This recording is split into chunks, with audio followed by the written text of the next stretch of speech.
Hey rockers, welcome back to the channel. Before I get into tonight's story, I want to give a shout out to a couple people that left negative comments recently, but they're kind of funny, so I want to share them with you. Even though I delete all the negative comments, sometimes they crack me up.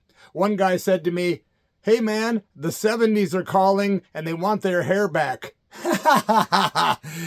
Such narrow-minded idiocy. And then another one said, I put a video up of my rabbit recently biting me, and the guy says, "This rabbit needs to be rehomed." Okay. Because a rabbit bit me? Hello, rabbits bite sometimes, especially at night because they're nocturnal and they want to be held during the day. At least mine does.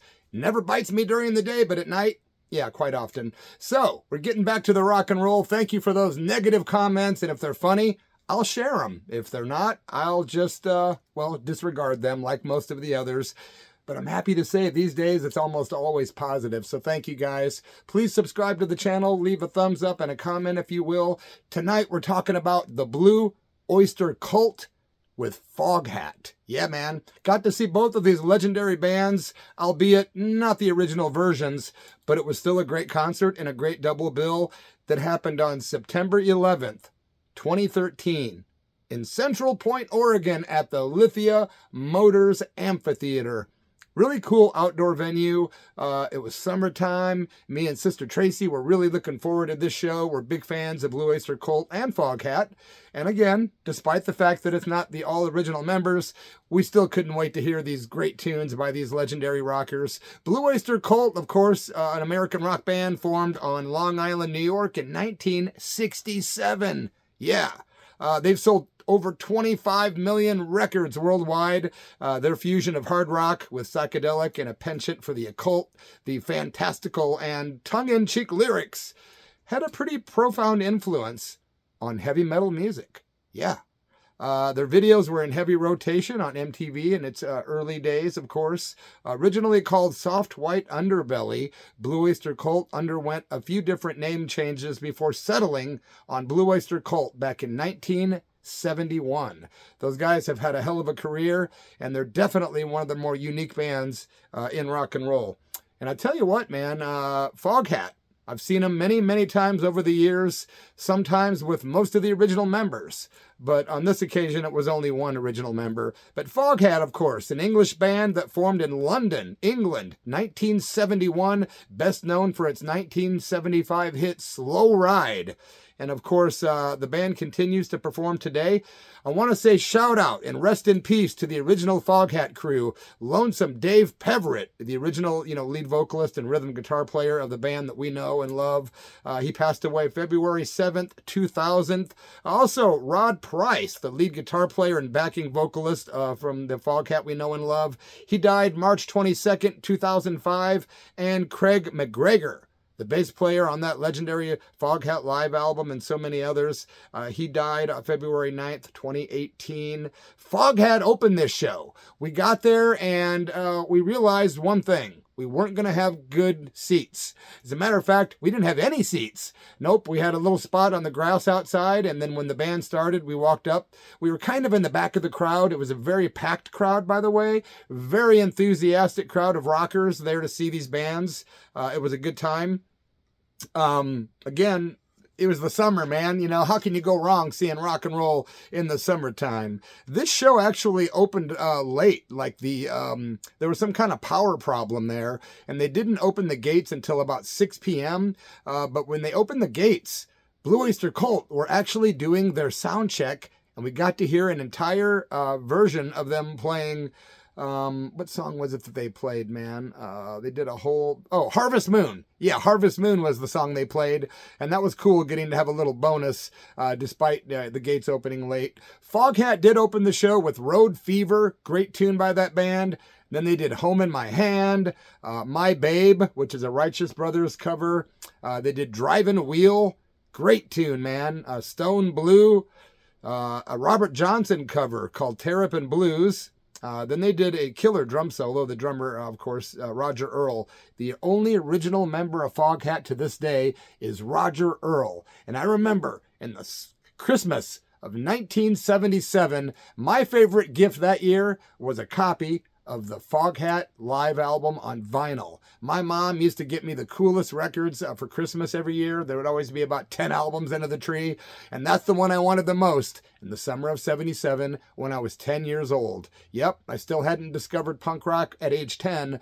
A couple more years, though, I did, and metal. But hey, man, I was all about the hard rock, and Foghat back then was very hard rock for a 10-year-old. That live album is classic. So they introduced the band after the drum solo. Then they broke into one of their coolest tunes, Fool for the City. Great sing-along, man. The crowd was singing along to pretty much all these songs. Everyone was really digging Foghat. No one probably had any clue that there was only one original member, and it didn't really matter. The guys, played the songs with dignity. They kept the tune going. They were carrying that torch that Lonesome Dave was carrying back in the day.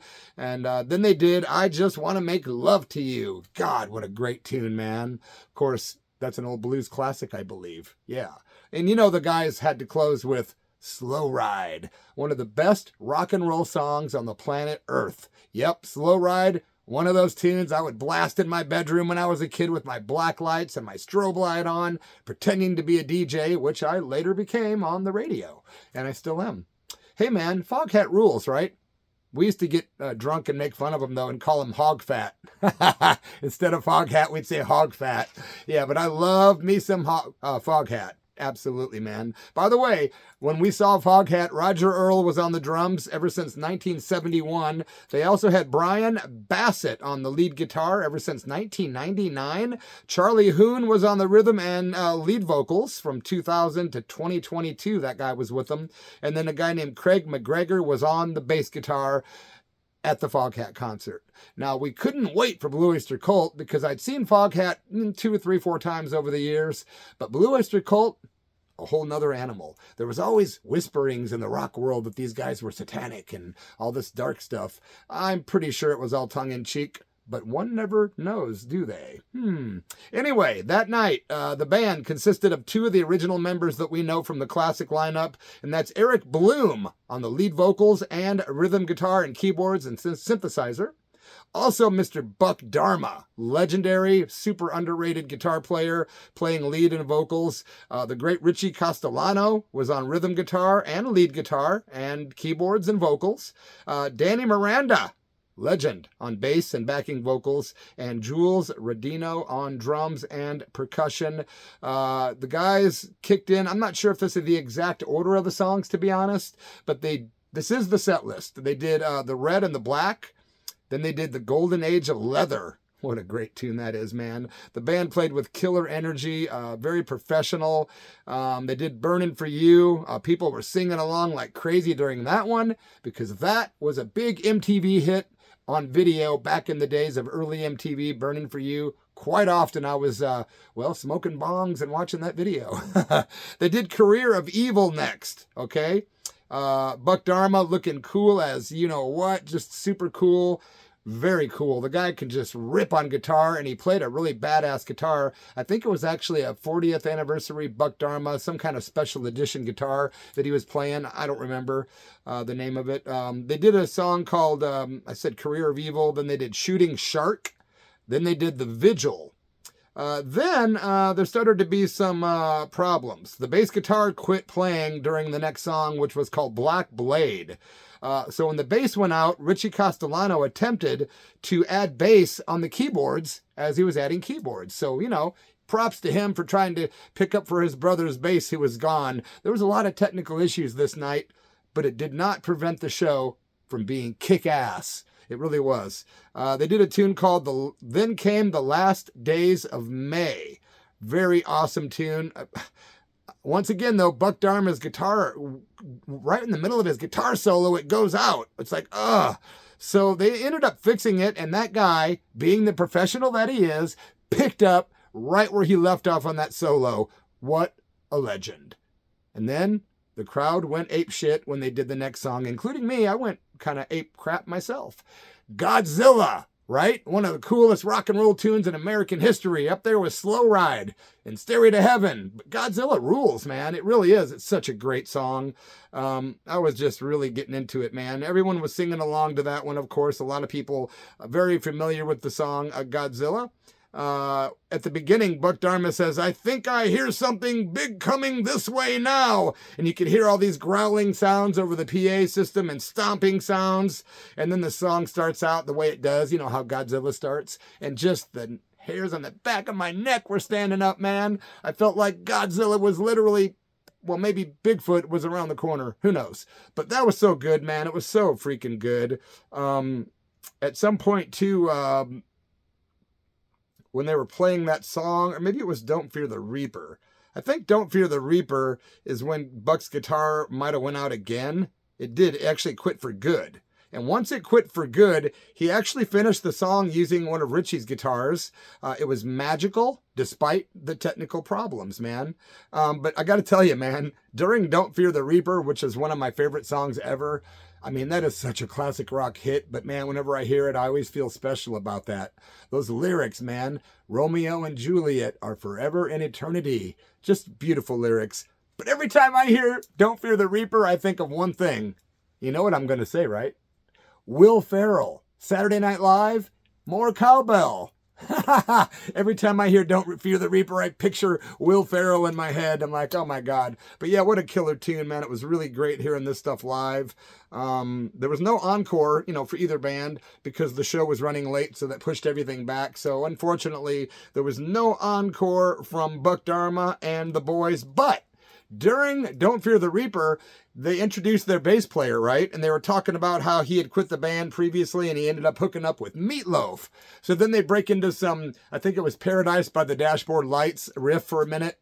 And then they talk about how he joined, Paul Rodgers and Queen. When the former Bad Company singer joined Queen, apparently this guy was playing bass. So Danny Miranda, they ended up doing a little bit of Bohemian Rhapsody riff on stage. It was super cool, and they let him do a bass guitar solo as Buck Dharma stepped behind the amps. And then they came out and, finished the song. It was just incredible, man. Really incredible show. I gotta say, Blue Oyster Cult was amazing live. I keep wanting to say there was like this giant inflatable Godzilla that was out there, or maybe a visual of Godzilla, but I don't know if I'm just making that up.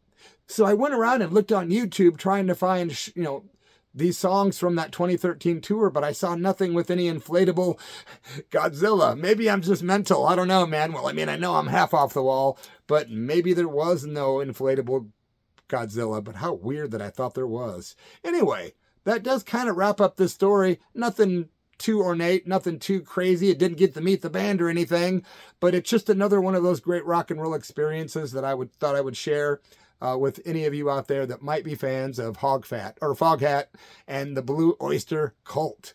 My friends, I'll be back tomorrow with yet another punk, rock, metal, or curveball tale, and I do appreciate each and every one of you. Gabba gabba hey. Cheers, man.